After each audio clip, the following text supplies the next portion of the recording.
तो हम ईटियोलॉजी पढ़ रहे हैं और ईटियोलॉजी में हमने पहला लेक्चर कंप्लीट किया था जहाँ पे हमने राइस की ईटियोलॉजी पढ़ी थी। अब जो नेक्स्ट टॉपिक हमारा होगा, अब हम पढ़ेंगे वीट की ईटियोलॉजी। तो वीट में कौन कौन सी डिजीज़ होती है? पहला disease number first, black stem rust. Black stem rust.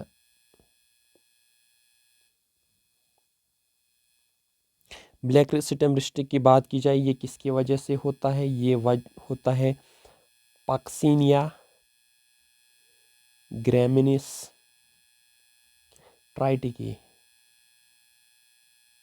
Puccinia ग्रैमिनिस ट्राइटिकी की वजह से होती है। और एनवायरमेंटल कंडीशंस क्या है?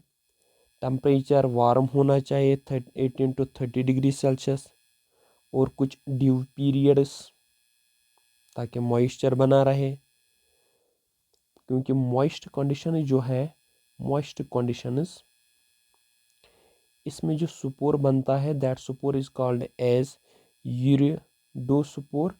तो मॉइस्ट कंडीशंस यूरिडोस्पोर को जर्मिनेट करने में मदद करता है।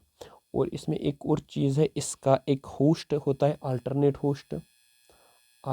होस्ट इसका होता है, अल्टरनेट होस्ट, जहाँ पे ये पैथोजन पक्सिनिया सर्वाइव करता है, दैट इज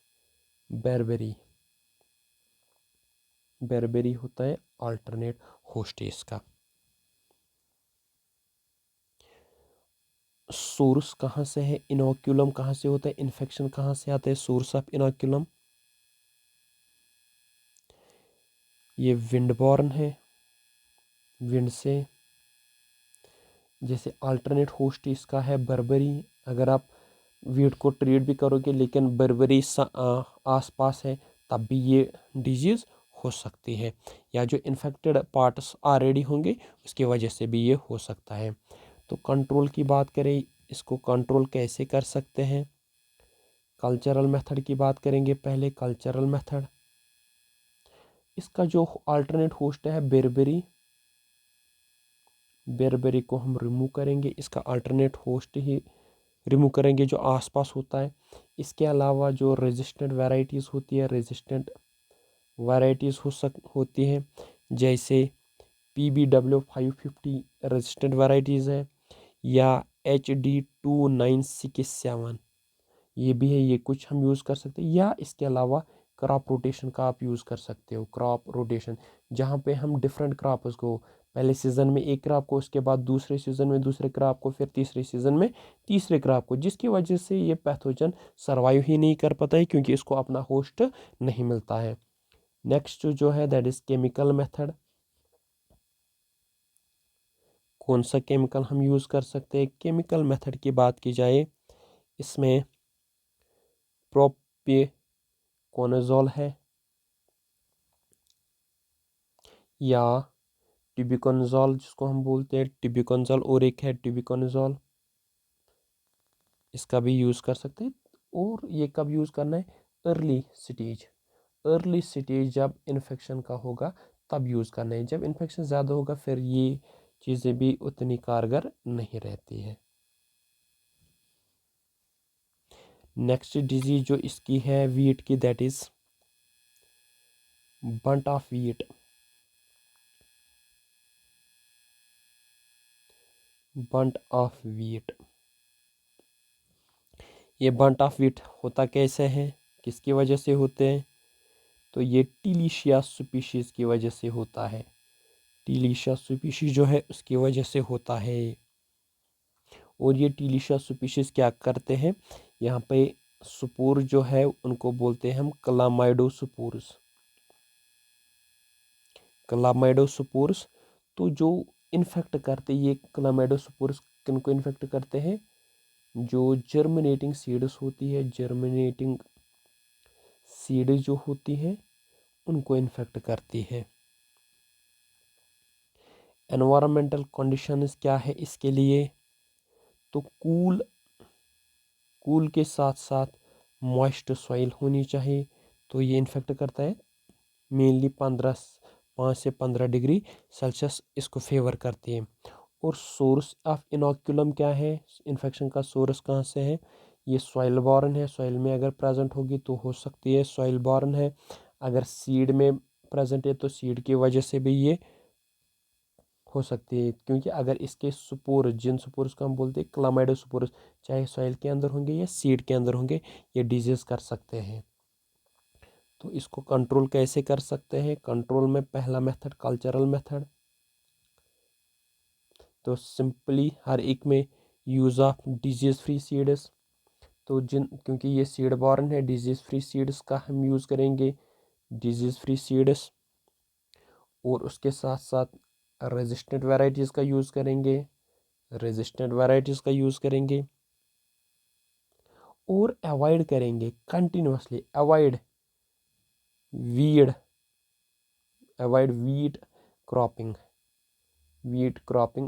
कंटिन्यूसली। क्योंकि जब हम कंटिन्यूसली इस क्रॉप को नहीं ग्रो करेंगे तो इसका जो ये ऑर्गेनिज्म है जिसका नाम है टिलिशिया स्पीशीज़, चाहे टिलिशिया कैरीज है या टिलिशिया फिटिडा है, तो ये वहाँ पे सरवाइव ही नहीं करेगा। तो हमारा जो प्लांट है वो खुद ब खुद बच सकता है इस बीमारी से। केमिकल्स की बात की जाए, कौन से केमिकल्स यूज़ होते हैं, केमिकल्स इनको कुछ सीड्स को ट्रीट करना होता है किसके साथ, सीड्स आर ट्रीटेड विद किसके साथ ट्रीट किया जाता है, बोने से पहले कार्बोक्सिन या थैरम बिफोर सोइंग से पहले इसकी ट्रीटमेंट इसको देनी पड़ती है। नेक्स्ट क्रॉप जो है दैट इज मीज, तीसरा जो है दैट इज मीज डिजीज।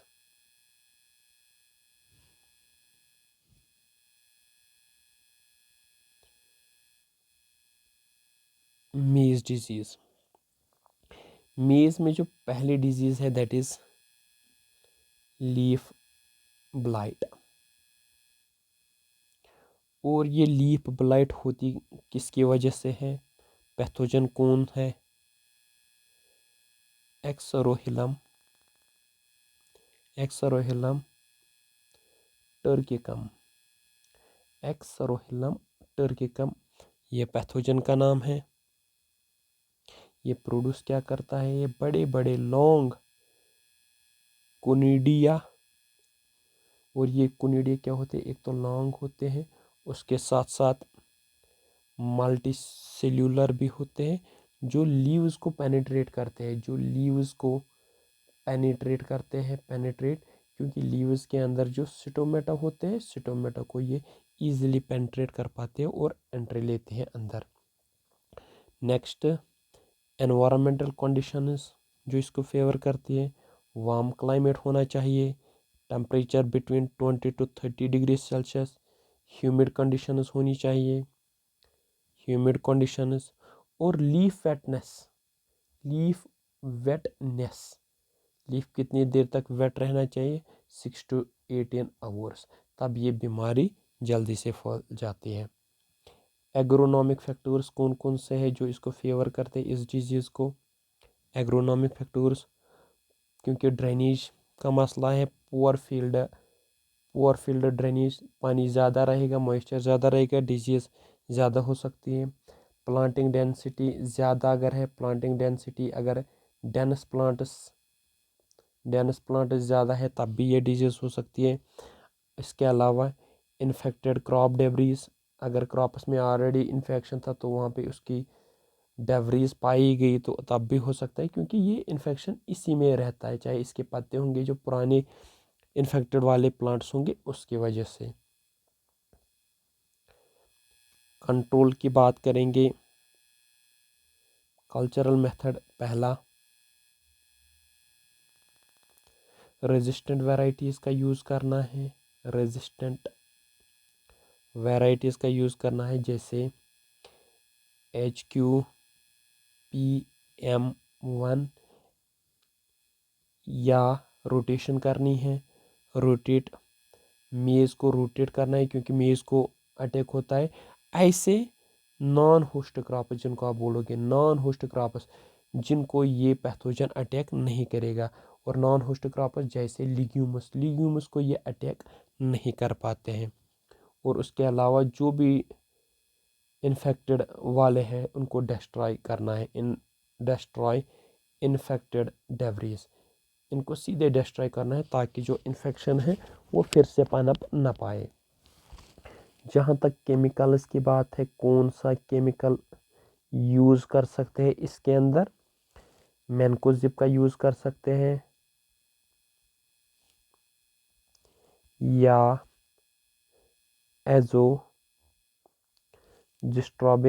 एजोजिस्ट्रोबिन है उसका यूज़ कर सकते हैं। जैसी सिम्टम्स दिखे इसका यूज़ कर सकते हैं।